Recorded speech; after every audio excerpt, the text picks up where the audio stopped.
I'm turning El today Evangelio to de the Juan, Gospel of capítulo 1, John. versículo 15. Juan dio testimonio de él y clamó diciendo, Este es de quien yo decía, el que viene después de mí es antes de mí, porque era primero que yo. Y nuestro título es Las características infinitas de Cristo. Y llegamos a estos versículos y tenemos un segundo estudio del Evangelio de Juan y espero poder 4 versículos 15 al 18, lo cual viene después de la maravillosa introducción de los primeros 14 versículos al respecto de la palabra, el verbo, el creador, la fuente de toda vida, la luz de todos los hombres, la verdadera luz, el Salvador del mundo, para todos aquellos que le reciben. Y entonces llegamos a este versículo 15. Juan dio testimonio de él y clamó diciendo. Y en el versículo 15 vamos a ver la eternidad de Cristo.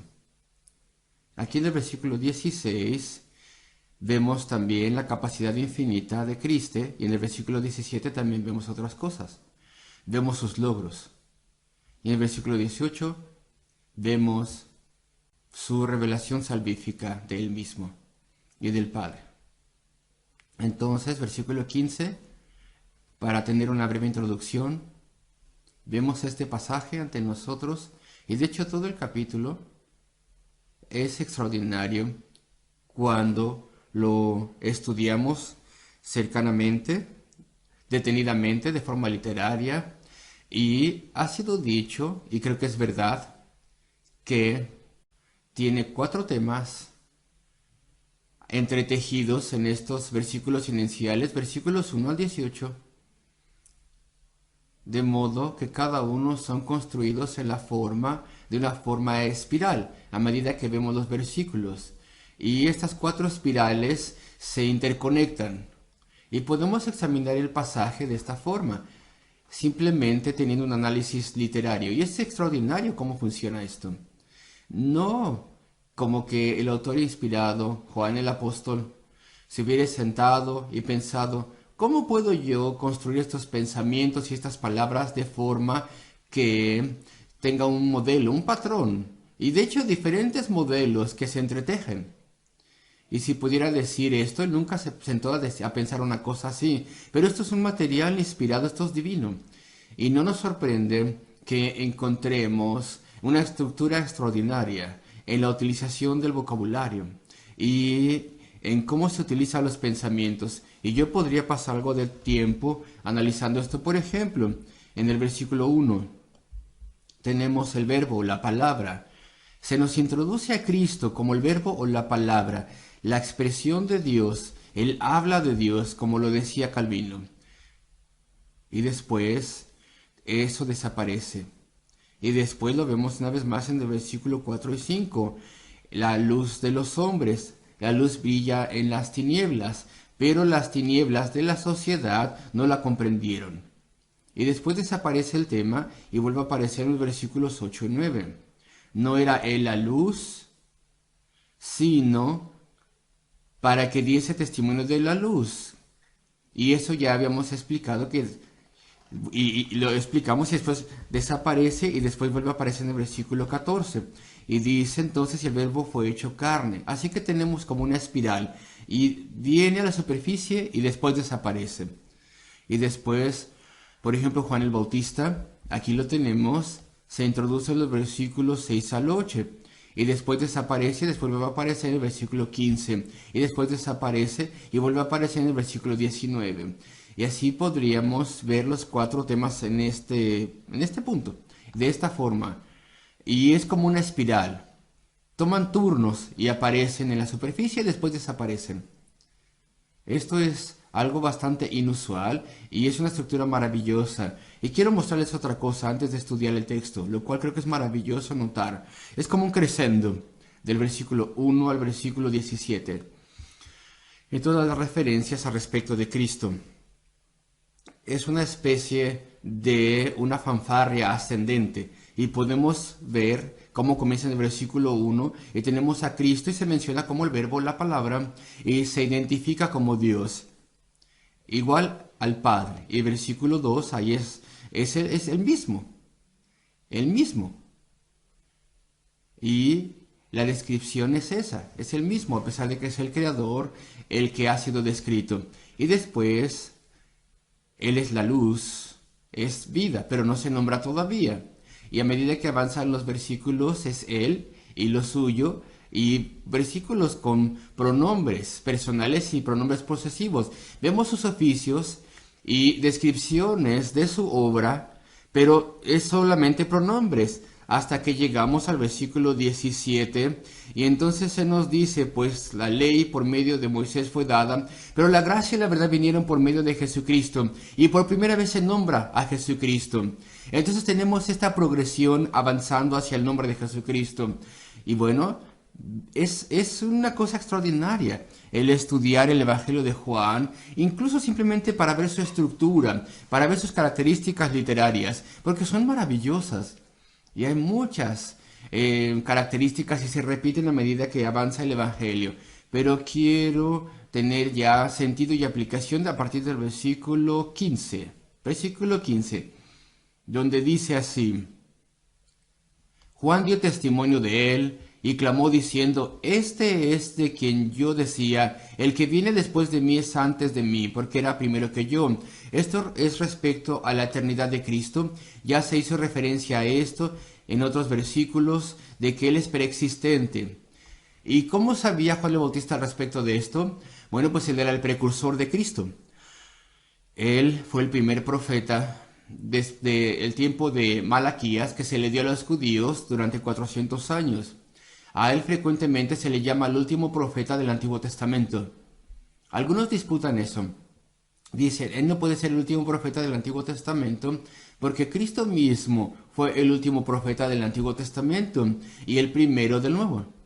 Pero con toda certeza, él es el último profeta del Antiguo Testamento de ese periodo, a pesar de que viene después de 400 años de los demás, porque si definimos profecía o profetas del Antiguo Testamento como aquellos que anunciaban a Cristo y hablaban de Cristo, pues entonces Juan el Bautista es el último en ese sentido, y él es el precursor de Cristo. Él es el último profeta que el profeta Isaías predijo, y también Malaquías lo predice, y aquí lo tenemos ya por fin, y Dios lo inspira y le enseña, y él sabe quién es Cristo. Él ve su atestación divina en su bautismo, su reconocimiento divino, y él hablaba de Cristo y lo señalaba y lo identificaba. Y dice entonces, versículo 15, Juan dio testimonio de él por inspiración del Espíritu de Dios, y clamó diciendo, este es de quien yo decía. Y después dice, el que viene después de mí es antes de mí, porque era primero que yo. Juan el Bautista dice esto. Un levita, un hijo de un sacerdote, un profeta. Pero dice, Cristo era primero que yo. Él existía antes que yo, y Él es mucho más grande. Esto es lo que significa el término que se traduce aquí, antes de mí. Él está muy por encima de mí. Y entonces quiero comenzar con esto.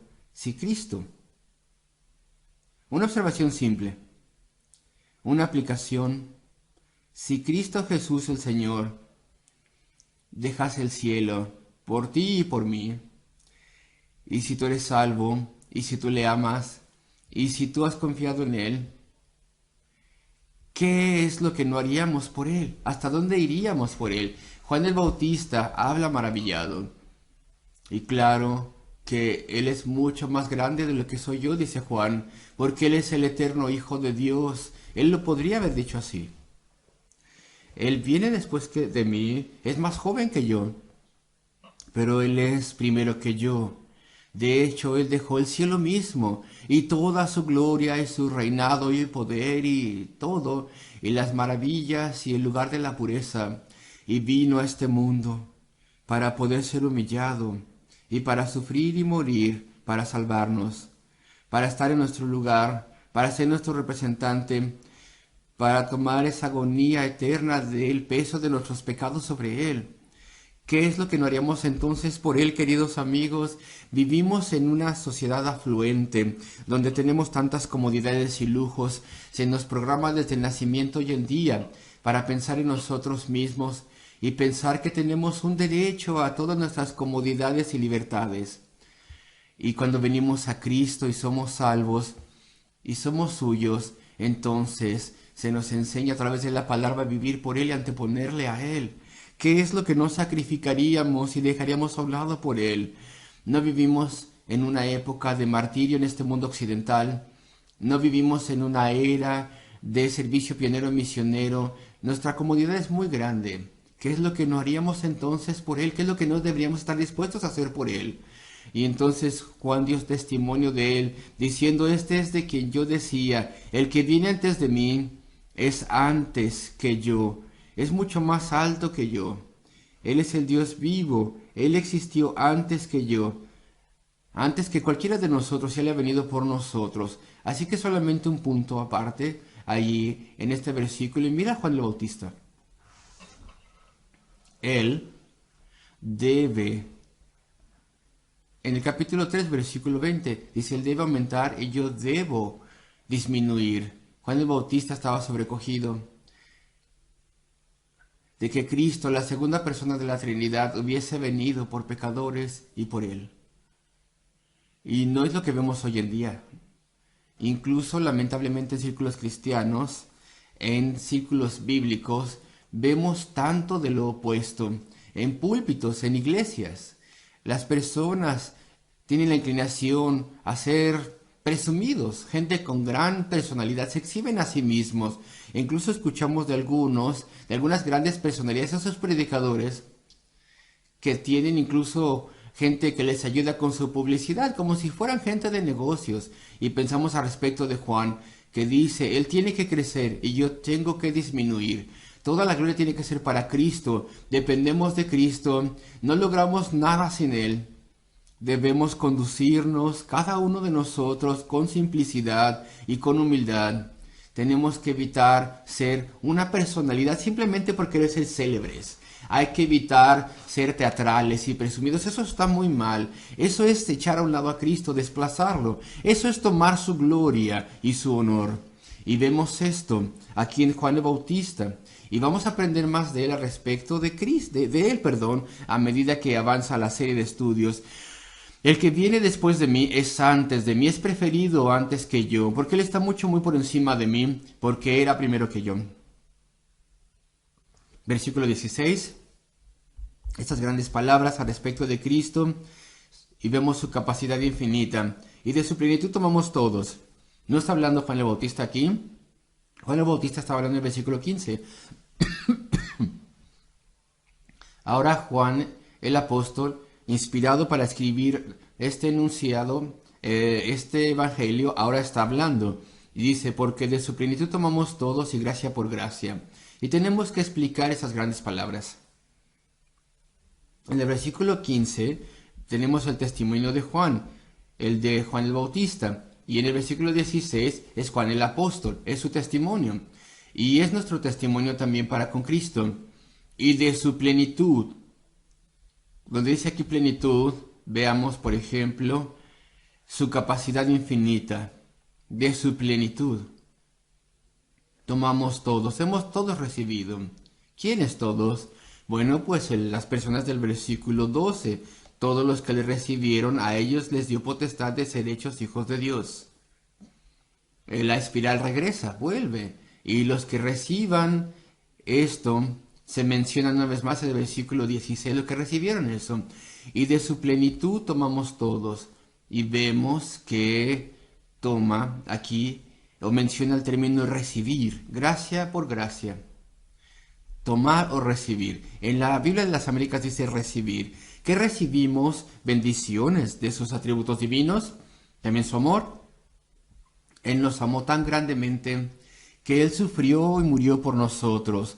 Él, de forma consciente, siendo Dios y hombre, como hombre, Él sufrió el castigo. Y como Dios, Él pudo ver a todos aquellos por los que estaban muriendo en su mente. Él podía enfocarse en cada uno de ellos. Es maravilloso esto a nosotros, pero Él es Dios también.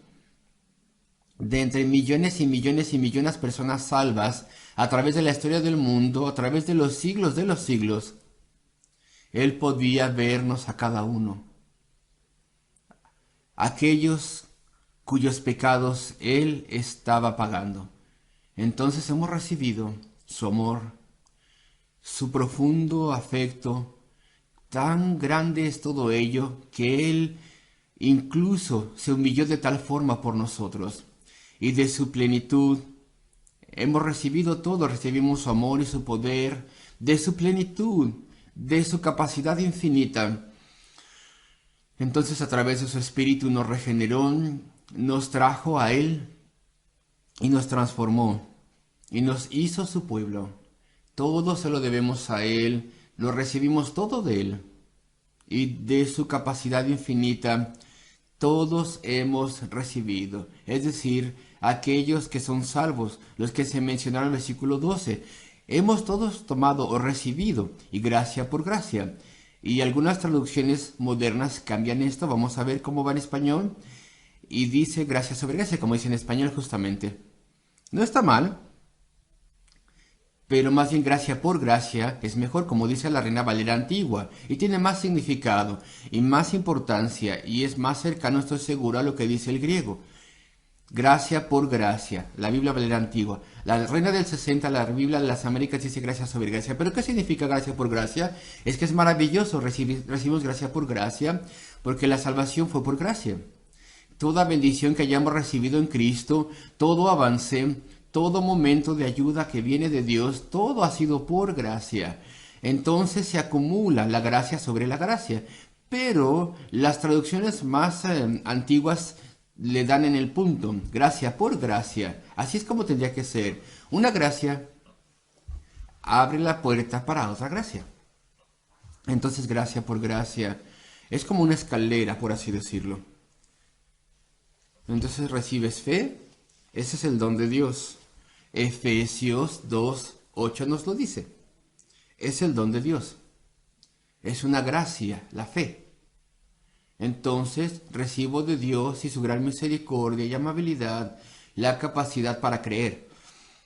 Cuando Él primero tocó mi corazón y yo fui despertado, mi mente fue abierta.